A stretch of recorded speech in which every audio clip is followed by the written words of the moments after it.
जुमा का इस्तेमाल विरोध के लिए ना करें।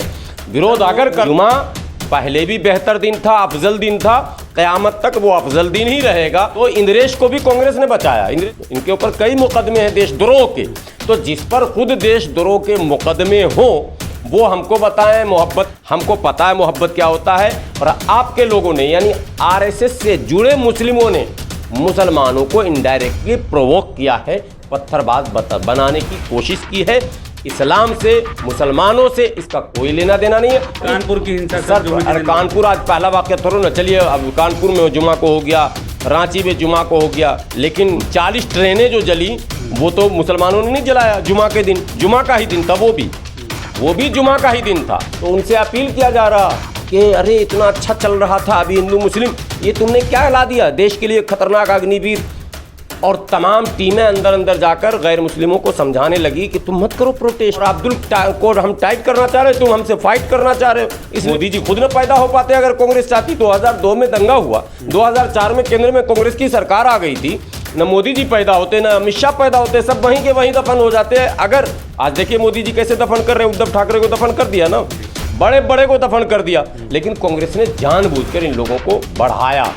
तो इंद्रेश को भी कांग्रेस ने बचाया। सवाल है मेरा आपसे, आरएसएस नेता है इंद्रेश कुमार, उन्होंने कहा है कि जो शुक्रवार है उसको पत्थरवार की शक्ल दे दी गई है, मतलब उस दिन पत्थर बरसाए जाते हैं, इसलिए उसका नाम जो है मोहब्बतवार में उसे बदल देना चाहिए। इसे कैसे देखते हैं? इल्ज़ाम है सर आप पे। नहीं, वो जो बोल रहे हैं बेचारे, वो तो खुद बम ब्लास्ट के आरोप झेल चुके हैं भारत में।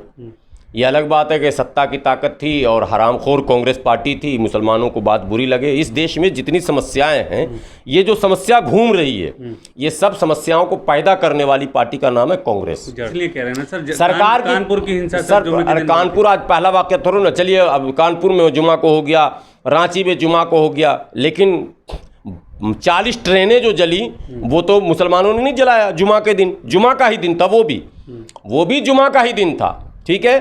और वो ट्रेनें जली नहीं, आपको याद, माने आप अगर ट्विटर पर देखते, सोशल साइट पर जाते, तो उनसे अपील किया जा रहा कि अरे इतना अच्छा चल रहा था अभी हिंदू मुस्लिम, ये तुमने क्या ला दिया, देश के लिए खतरनाक अग्निवीर। और तमाम टीमें अंदर जाकर गैर मुस्लिमों को समझाने लगी कि तुम मत करो प्रोटेस्ट, अभी तो हमको अब्दुल को टाइट करना है, और अब्दुल को हम टाइट करना चाह रहे हो, तुम हमसे फाइट करना चाह रहे हो, इसलिए नो फाइट। और आपको पता है अग्निवीर कैसे ठंडा हुआ, अचानक ऐसा हो रहा था। बात मान गए क्या वो लोग इनकी? अब बात मान गए, सारे लोग ठंडे हो गए, कोई नेता में दम नहीं, कोई कार्यकर्ता में दम नहीं। और इतना अप्लाई हो रहा, ऑनलाइन एप्लीकेशन दिया जा रहा कि सीटें हैं 48,000 कितनी, और अप्लाई जो है कई लाख हो चुके हैं, और ना जाने कहीं करोड़ में भी नहीं लोग शो कर दें कि इतने लोग चाह रहे हैं अग्निवीर बनना। तो बनिए साहब, बनना चाहिए। हम लोग भी अपने लोगों से हम कहते हैं कि कीजिए, सरकार की योजना है। लेकिन जुमा को आपने हम पर आरोप लगाया, तो ज़रा वहाँ देख लीजिए, इन्होंने मस्जिद पर पत्थर का आरोप लगाया, पंजाब में मंदिर से पत्थर चले सिखों के ऊपर, और सिखों ने उसका करारा जवाब दिया। और अभी जो रांची में घटना घटी थी उसमें मंदिर से पत्थर चलाए गए थे, ठीक है। और कानपुर की घटना में एबीपी न्यूज़ पर मैंने लाइव तस्वीर दिखाई, और बहुत प्रसिद्ध एंकर थी रूबिका लियाकत, उसने उसको जूम करके दिखाया लाइव। बाद में उसने ट्वीट किया मेरे उस वीडियो को, और सारे गैर मुस्लिम आरएसएस के चेले पत्थर चला रहे हैं। तो भैया, जिनका नाम लिया फिर मैं भूल गया, इंद्रेश कुमार जी, आप आजकल तो देश के मालिक हैं, अभी आप चाहेंगे 2 सेकंड में हम खुद जेल चले जाएंगे, 2 सेकंड नहीं लगेगा, आप चाहेंगे और हम उठ जाएंगे, इतनी ताकत आपके पास है। प्लीज़ इस ताकत का इस्तेमाल अपने लोगों को भी समझाने में लगाइए, हिंदू मुस्लिम का चक्कर मत चलाइए। जुमा पहले भी बेहतर दिन था, अफजल दिन था, क़यामत तक वो अफजल दिन ही रहेगा। और इंशाअल्लाह जुमा को जो लोग बदनाम करने की कोशिश कर रहे हैं, जो लोग मैं कह रहा हूँ उसमें हमारे लोग भी शामिल हैं, वो सब के सब धीरे धीरे लाइन पर आ जाएंगे। सर, एक सवाल है मेरा, जो अभी ये जुमे की बात हो रही थी सर, हाल ही में जो हिंसाएं हुई या जो विरोध प्रदर्शन हुए, वो सारा नुपुर शर्मा की बयानबाजी को लेकर था। उसके बाद उदयपुर कांड हुआ, वहाँ के राजस्थान के सीएम अशोक गहलोत कह रहे हैं कि मेरे पास उदयपुर कांड के अपराधियों को बचाने के लिए और प्रशासन पर दबाव बनाया गया, थाने तक में फ़ोन करे गए बीजेपी नेताओं द्वारा। इसे कैसे देखते हैं आप? देखिए, अशोक गहलोत थोड़ा सा तोतलाते हैं, जैसे मुलायम सिंह यादव जी तोतलाते थे, साफ बोल नहीं पाते हैं। और ऐसे तो कांग्रेस का कोई नेता साफ नहीं बोल पा रहा। इनको पूरी ताकत के साथ पूरी सच्चाई और ईमानदारी के साथ जनता के बीच आना चाहिए था, इस सच्चाई को उजागर करना चाहिए था। बिल्कुल राज फाश, अगर वाकई ऐसा है तो उस पुलिस अफसर को भी लाइए मीडिया के सामने, जिस पर उस नेता का भी नाम लीजिए ना, भाजपा का कौन नेता था, किसने फोन किया, सबको घिसेट कर सामने लाइए देश के, तब तो बात समझ में आएगी। और 2 लाइन बोला और 2 लाइन खींचा, फिर तुष्टीकरण की राजनीति।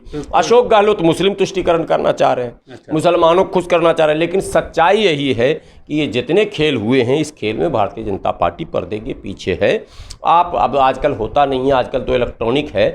हम लोग बचपन में गांव में होता था ड्रामा, वो ड्रामा रियल में होता था, उसमें पाठ करते थे गांव के ही कुछ लोग, मतलब प्रैक्टिस करते थे, उसके बाद पाठ करते थे। तो पाठ ऐसे नहीं करते थे, एक पर्दा होता था, पर्दे के पीछे एक बुक होता था ड्रामा का, उसको लेकर एक बंदा पढ़ता था और वो पात्र रोल बताता था, पीछे से आवाज आती थी, अभिनय कोई और करता था, और आगे पर्दे के आगे अभिनय कोई और करता था। आम पब्लिक जो पीछे से देखती थी, जो पीछे पर्दे के पीछे जो आवाज दिया जाता था, वो पब्लिक नहीं सुनती थी, क्योंकि अभिनय करने वालों को माइक लगाया हुआ था और इनको बगैर माइक के प्रैक्टिस ऐसी थी, तो वो नाटक में पर्दे के पीछे का रोल। तो भारतीय जनता पार्टी जो पर्दे के पीछे से काम कर रही है, आप देखिए लश्कर ए तैयबा का आतंकी पकड़ा जाता है, IT सेल का इनका अध्यक्ष होता है। अब इससे बड़ी बात और क्या होगी, क्यों इनके IT सेल में वो पहुंच गया, इसका मतलब क्या आपके और पदाधिकारी हैं क्या जुड़े हुए, तो जांच तो इधर होनी चाहिए। लेकिन सारा चैनल लग गया। अभी ईरान में कोई आज प्रोटेस्ट हुआ था, उसको जोड़ा 57 मुस्लिम देशों के मुंह पर तमाचा, और पर्दे हिजाब में हमको घेर रहे थे। अरे आपको क्यों घेर रहे थे हिजाब में, आप खुद गिर रहे थे, आप क्यों हिजाब रोकना चाह रहे हैं? आप हिंदी में हमको समझाइए ना भाई, आपका लेना देना क्या है, ये भी तो हमको समझाइए, परेशानी क्या आपको है, ये आप बताइएगा ना। आप तो नॉन इशू को इशू बना रहे हैं ना, वो इशू है ही नहीं, आप उसको इशू बना रहे हैं। इशू है आज भी रोजी रोटी, पढ़ाई लिखाई, दवाई कमाई।